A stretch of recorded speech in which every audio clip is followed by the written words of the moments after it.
This is Iceland, an island that doesn't belong entirely to this planet. It rose from the ocean floor like an open wound in the earth, not like other lands that slept and cooled over eons, but like a place that still pulses, still breathes, still hasn't decided on its final shape.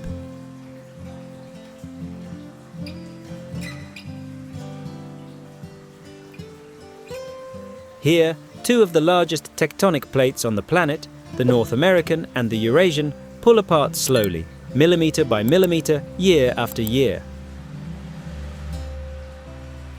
And in the gap between them, where the Earth's mantle is exposed like a living scar, Iceland exists.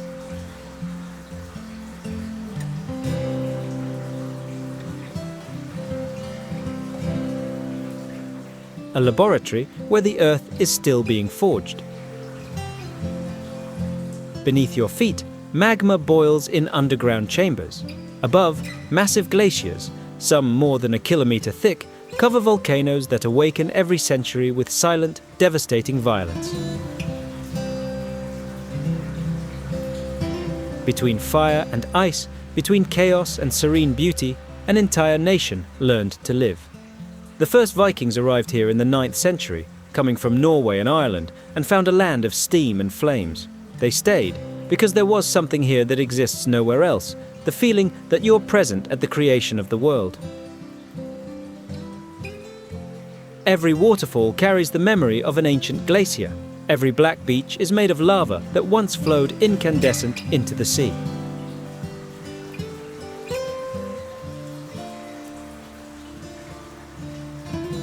Every aurora dancing in the Arctic sky is a reminder that the Earth still holds forces no human being will ever control.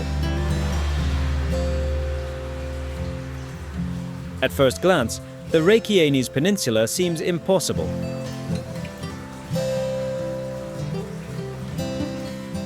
As if you arrived too late, after some cataclysm that still hasn't ended.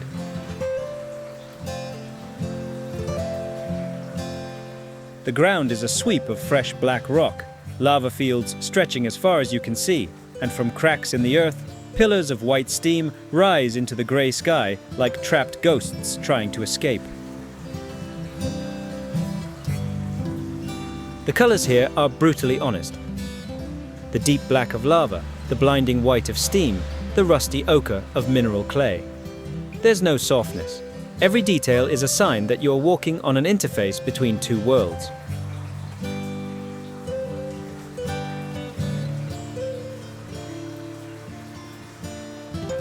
This peninsula is Iceland's geological entry point, and not by accident.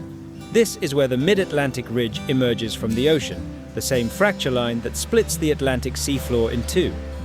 In the geothermal area of Gunnuver, Iceland's largest field of high-temperature fumaroles, groundwater meets magma at temperatures above 250 degrees C and bursts to the surface with a low, constant roar.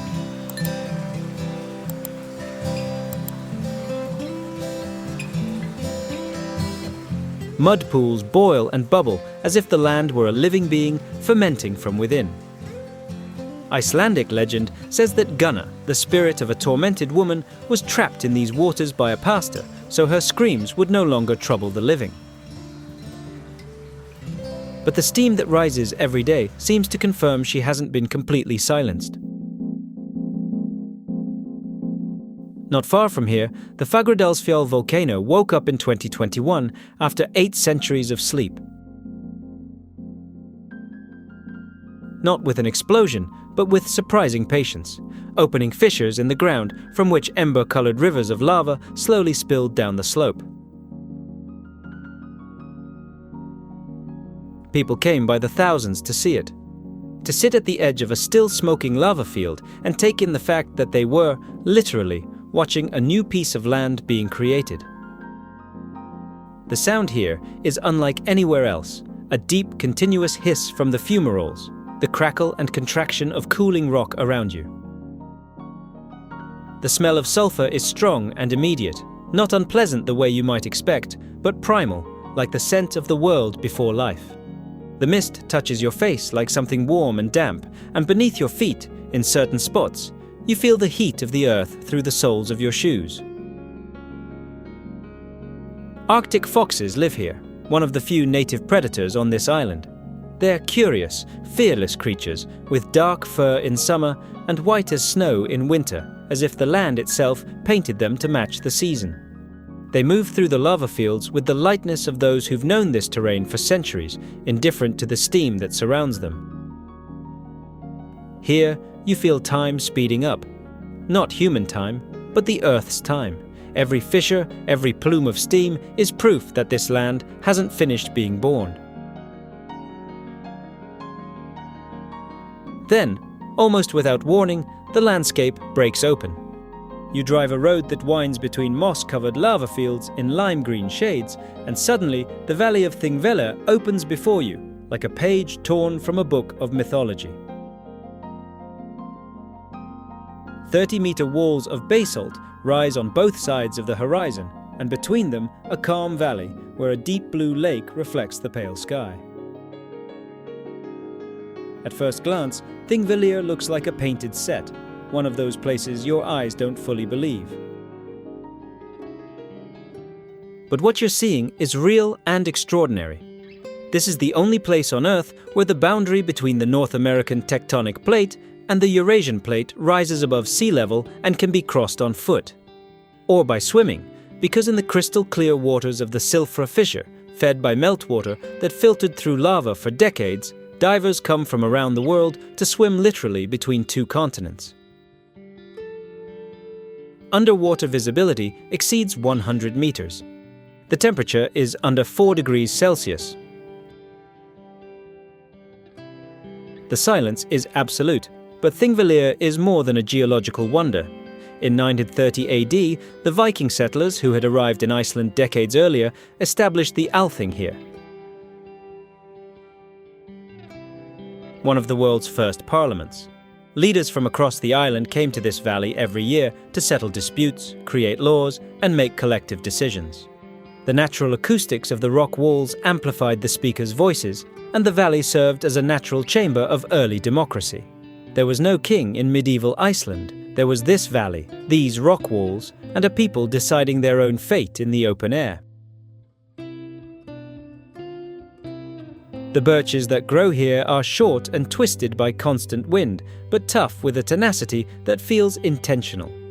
In autumn, they turn gold and red against dark grey basalt, creating a colour contrast no painter would dare invent. In winter, snow covers the valley with a quiet so dense time seems suspended. In summer, the midnight sun bathes everything in an amber gold light that never fades, and you lose track of when to sleep because darkness never arrives. The trout and char that live in Lake Þingvallavatn, one of Iceland's largest lakes, evolved in such isolation that 4 distinct morphotypes of Arctic char exist here, found nowhere else on the planet. Tectonic separation created not only a geological border, but an evolutionary one. The silence here isn't empty, it hums, with memory, with the weight of centuries, with the grand slowness of one continent drifting away from another. Farther south, where the beaches swallow sunlight and return it in tones of charcoal and silver, Reynisfjara waits. At first glance, Reynisfjara looks painted with the darkest ink that exists, a beach of volcanic sand that absorbs shine instead of reflecting it, where every grain is a fragment of basalt ground down by centuries of waves and wind. The Atlantic here arrives angry. There's no reef, no barrier. Waves travel thousands of kilometers without obstacle before slamming into this beach with a force you feel in your chest like a slow, heavy drum. To the right of the beach rise the basalt columns and sea stacks of Reynisdrangar, hexagonal pillars of rock emerging from the sea like a Gothic cathedral slowly sinking into the ocean. Legend says they are trolls turned to stone by sunrise while trying to drag boats to the bottom, punished for their cruelty by the first light of day.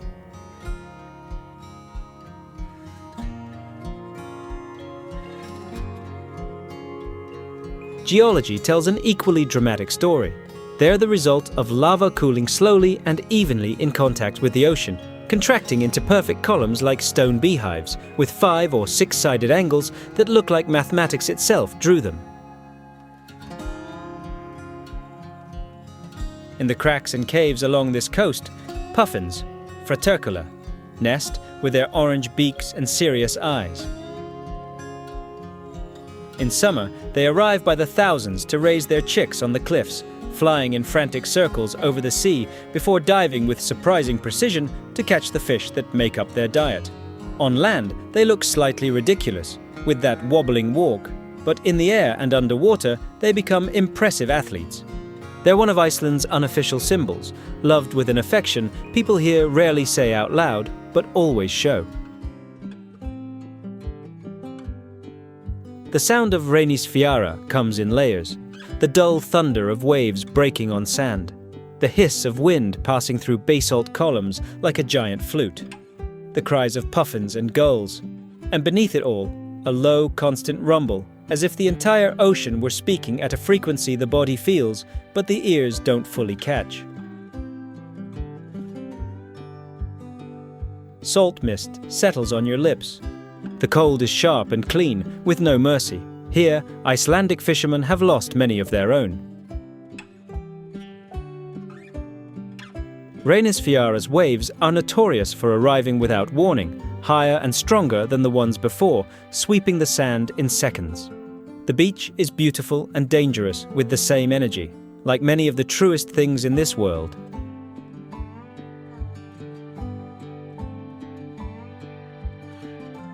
Here you feel small in the face of creation's force. Every grain of black sand is ancient rock turned to dust by time, and the ocean hasn't finished its work.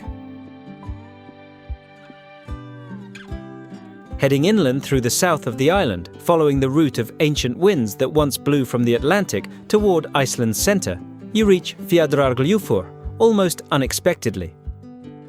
The edge appears suddenly, and below, 100 meters down, the Fjaðra River runs emerald green between moss-covered rock walls, so dense they look like they were embroidered by a patient hand over centuries. At first glance, Fjaðrárgljúfur looks painted, an impossibility of color. Vivid green moss against black and reddish-brown rock and the bright turquoise water far below. No photograph fully captures what your eyes see here. This canyon is about 2 million years old, carved by the combined action of glacial rivers and meltwater from successive ice ages. The walls reveal Iceland's geological layers like pages of a book read from bottom to top. Basalt layers interspersed with volcanic ash, hyaloclastites formed when lava met glacial water, sediment deposits from ancient catastrophic floods. Every meter of wall is a different chapter in the story of an island under construction. The path along the canyon is narrow and snakes along the top of the walls, offering views that shift with every bend. Sometimes you walk right on the cliff's edge, with the dark green abyss to your right and a field of spongy moss to your left, where your feet sink slightly with each step. The wind here is irregular. Sometimes it falls completely silent, leaving only the distant murmur of the river. Other times it surges in gusts that bend the sparse plants growing atop the walls. The moss is so thick and so uniformly green, you feel like you're walking on a sculpture, not a natural landscape.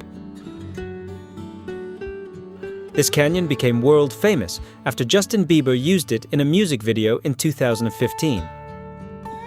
And the tourism that followed caused serious damage to the fragile moss, leading Icelandic authorities to temporarily close access.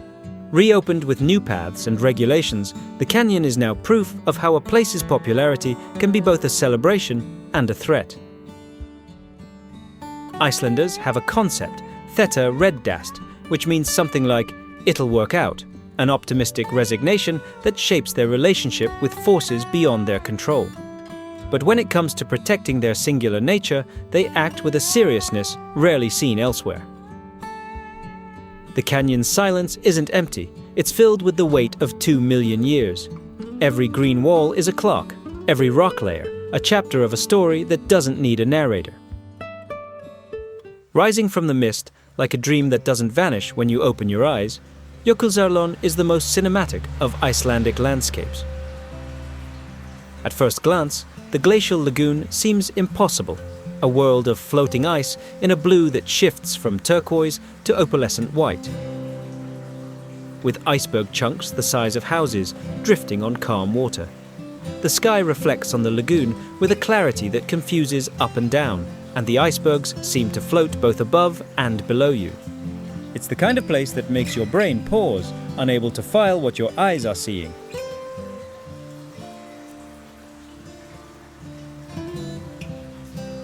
Jökulsárlón is Iceland's largest glacial lagoon, formed by the retreat of the Breiðamerkurjökull glacier, a tongue of the vast Vatnajökull ice cap, the largest in Europe. As the climate warms and the glacier retreats decade by decade, the lagoon grows. In the 1930s, this lagoon barely existed. Today, it covers more than 26 square kilometers and reaches more than 200 meters deep in some places. It is literally visible evidence of climate change on a geological scale, a lagoon created by the shrinking of a glacier that took millennia to build. The icebergs we see drifting are pieces of ice that may be 2,000 to 3,000 years old, frozen water that fell as snow long before anyone alive today was born. Harbour seals and common seals inhabit these waters with disarming ease, climbing onto icebergs to rest, diving and resurfacing with a fish in their mouths, staring at human visitors with an expression that seems to mix curiosity and mild boredom. Arctic terns dive bomb over the lagoon hunting fish with an aggression that contrasts with the place's serenity. They migrated from Antarctica to breed here, travelling the longest known migration route of any animal on Earth. 100 meters from the lagoon, across a narrow bridge over the channel where icebergs flow out to sea, is Diamond Beach. Here, chunks of ice washed back by Atlantic waves lie on black sand like enormous jewels, some clear as crystal, others pale blue, others with a greenish tint. Sunlight, or midnight sun in summer, passes through them, creating fleeting prisms that never repeat in the same way. Each wave brings new fragments and steals others away. The beach is constantly changing, like an art gallery curated by the ocean. In winter, when the northern lights paint the sky green and violet, Jökulsárlón becomes something with no equal anywhere else on the planet. Icebergs lit by the aurora reflect those colors on the lagoon's mirror surface, creating a world of light and ice that feels more like a shared dream than a geographic reality.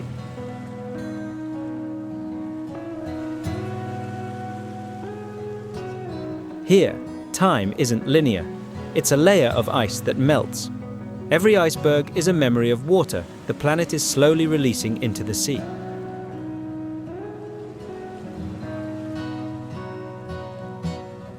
Following the route of ancient winds, rounding the island's far southeast where the coast bends north, you find Vestrahorn.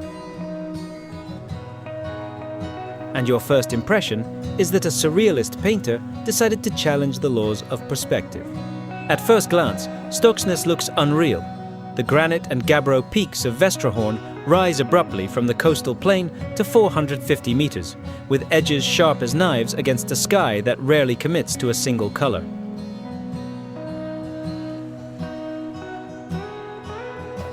But it's the wet sand on the beach that makes the place truly extraordinary.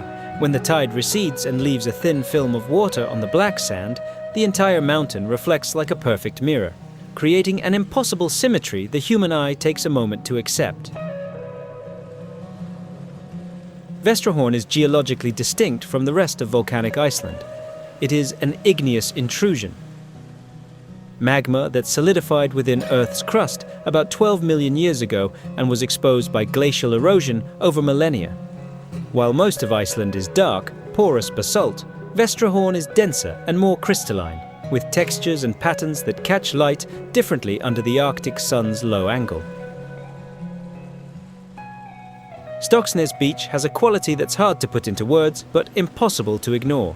The feeling of being at the end of the world, literally.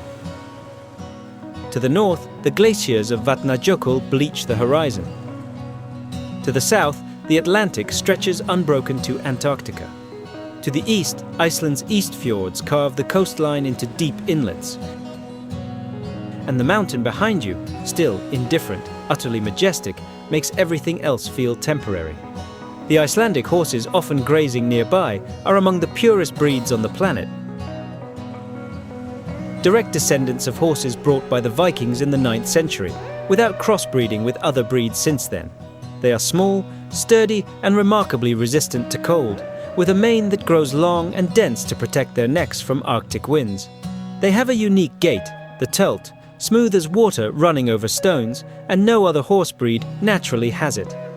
Watching them trot along the beach with Vestrahorn in the background is one of the most unmistakably Icelandic images there is. In winter, snow covers the mountain's flanks but rarely erases its peaks, which remain black and sharp against a white sky. The aurora borealis, when it appears, wraps around Vestrahorn's peaks in a way that feels choreographed. Green and violet solar plasma dancing over the rigid geometry of stone. Here you feel the raw power of creation, the mountain not built but revealed, carved by ice and time from magma that hardened in silence beneath the earth. Entering the fiery heart of northern Iceland, the landscape shifts in a way that feels like interplanetary travel. At first glance, the geothermal area of Námaskarð looks Martian, and that's not an easy metaphor. NASA used these plains of ochre clay and sulfur to train astronauts before space missions, because the terrain is alien enough. The ground is painted in tones Earth's palette rarely produces.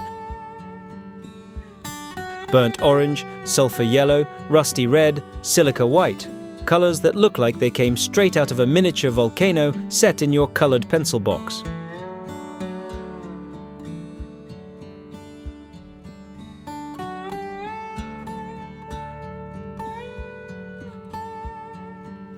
Námaskarð lies on the crest of an active volcanic fissure, immediately east of the Krafla volcano and Lake Mývatn. Geothermal activity here is high temperature. Groundwater comes into contact with magma at relatively shallow depths and returns to the surface as steam, bubbling mud pots, and fumaroles that hiss with a pressure you can feel on your skin. The ground is hot. In some areas, your boots barely insulate you from the heat rising through thin layers of mineral clay. Mud pools bubble with a viscosity that seems almost comical until you get close enough to feel the heat they radiate. The smell of sulfur is immediate and everywhere, not the rotten eggs smell people always talk about, but something more primitive and mineral, like the odor of an electrical spark amplified 1,000 times. It's the smell of the Earth's interior. After a few minutes, your sense of smell adjusts, and it becomes the place's background. And then you start noticing other details: the sharp hiss of a nearby fumarole, the rhythmic burbling of a mud pot, the crackle of dried clay splitting at the surface under the pressure of steam beneath, thermophilic algae that grow in the hot water channels flowing from this geothermal area into Lake Mývatn, are organisms that survive temperatures that would kill almost any other known life form. In a sense, they are among the oldest kinds of life still present on the planet, close relatives of the first beings that existed when Earth was far more like Námaskarð than like our fields and forests.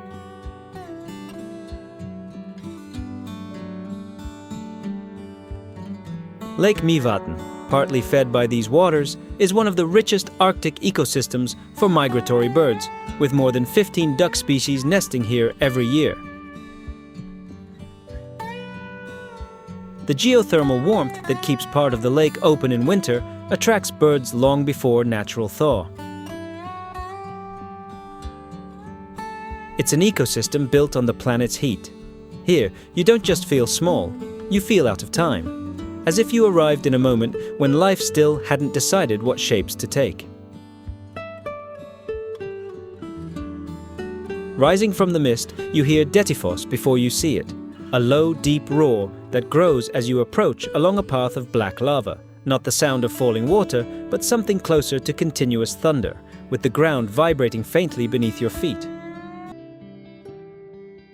Dettifoss looks impossible. A curtain of brownish-grey water, 100 meters wide, plunges into a 44-meter drop with a violence that makes the air shudder. Mist rises 40 meters above the falls and soaks everything within 200 meters. Your face, your clothes, the camera. You don't watch Dettifoss. You are engulfed by it. Dettifoss is the most powerful waterfall in Europe. Not the tallest, not the widest, but the one that drives the most water with the greatest force.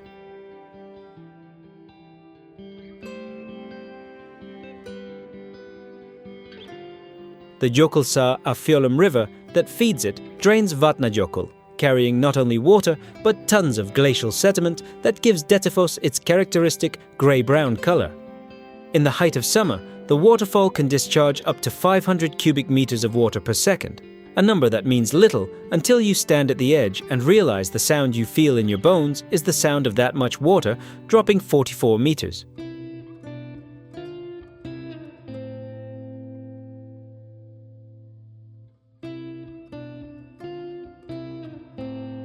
The basalt around Dettifoss was carved by catastrophic floods from glacial melt during the last ice ages, events called Jökulhlaup that can release volumes of water comparable to the combined flow of all the planet's rivers in a single day. The marks of this violence are visible in the Jökulsárlón Canyon stretching north of the falls. Polished basalt walls, U-shaped valleys not formed by any normal river, but by deluges that lasted hours and moved boulders the size of houses.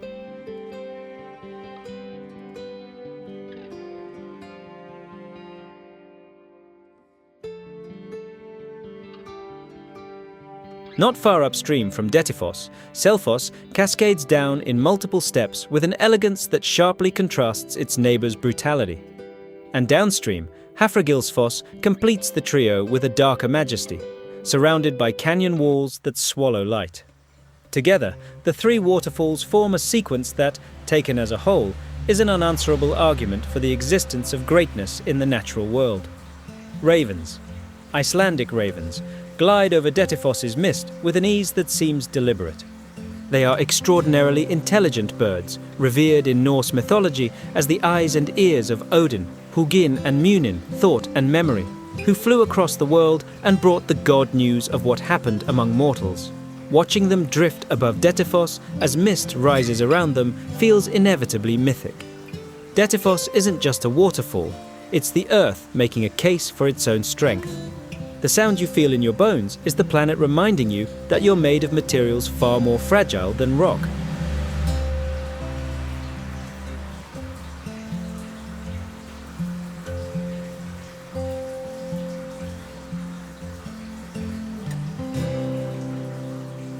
In the heart of Iceland's highlands, a place that for centuries was simply called the interior, where not even the Vikings dared to live permanently, the mountains of Landmannalaugar wait with the patience only geology knows.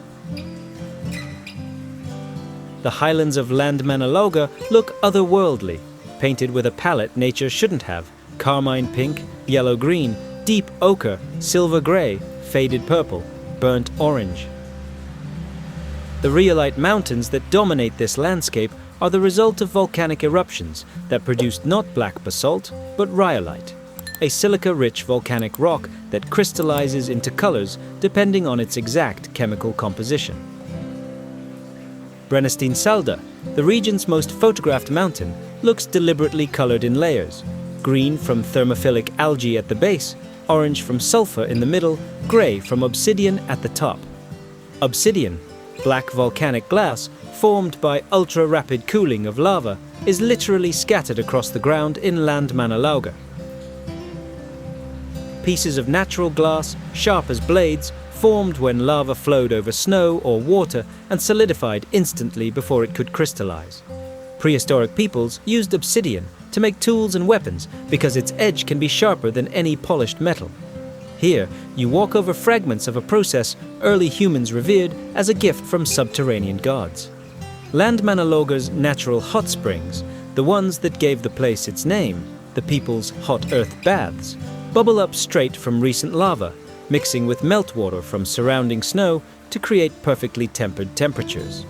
Icelandic shepherds who drove their flocks into the highlands in summer have used these natural pools for centuries to rest and recover after weeks of walking.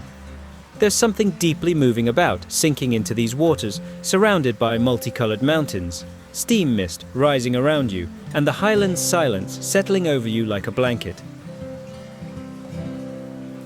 The Laugavegur Trail, one of the world's most famous multi-day hikes, begins here and crosses 155 kilometers of landscapes that include lava fields, glaciers, black sand deserts, and oases of soft vegetation. It connects Landmannalaugar to the valley of Thorsmork, and with each step you feel like you're walking through geological eras, from one entirely different terrain to another, as if Iceland compressed all of Earth's diversity into a single corridor. In winter, the highlands become completely inaccessible, covered in snow and swept by storms that prevent any human presence for months. It's a place that exists at two extremes: fully accessible in the short summer and radically sealed off during the long Arctic winter. This extreme seasonality is part of its character. The landscape you see in summer is a temporary gift, not a permanent condition. And that temporariness makes every visit something you keep close. In Landmannalaugar, Earth's colors aren't decoration, they're language. Every layer of rhyolite is a sentence in a story geology wrote before any human learned to read. Iceland isn't just a destination, it's where nature stops you in your tracks, leaving only the sound of wind, water, and your own heart beating. From auroras dancing over glacial lagoons to black sand beaches that swallow the sea, each landscape tells a story not in words, but in unforgettable awe. You leave Iceland changed. Not in a way you can fully explain the moment you land back home, but in a way you notice weeks later. When you look at a stone in the sidewalk and think about the lava it once was. When rain falls and you remember the smell of fumaroles. When the silence of a windless night makes you miss the roar of Dettifoss. Iceland teaches something most places don't. The world isn't finished. The ground beneath your feet is a process still unfolding, not a completed product. Craters and glaciers and black beaches and basalt columns are only the latest state of something that will keep changing long after all of us are gone. There is an Icelandic word, sérstaklega, that means something like uniquely special, out of the ordinary. Icelanders use it sparingly, as people who understand that inflating words empties them, but this entire island is sérstaklega, in a way no translation can fully capture. This journey is only beginning. There are hidden wonders, unexplored lands, and perspectives few dare to see. Subscribe to the channel, turn on notifications, and come with us as we keep discovering the breathtaking beauty and secrets of the world, one breath at a time.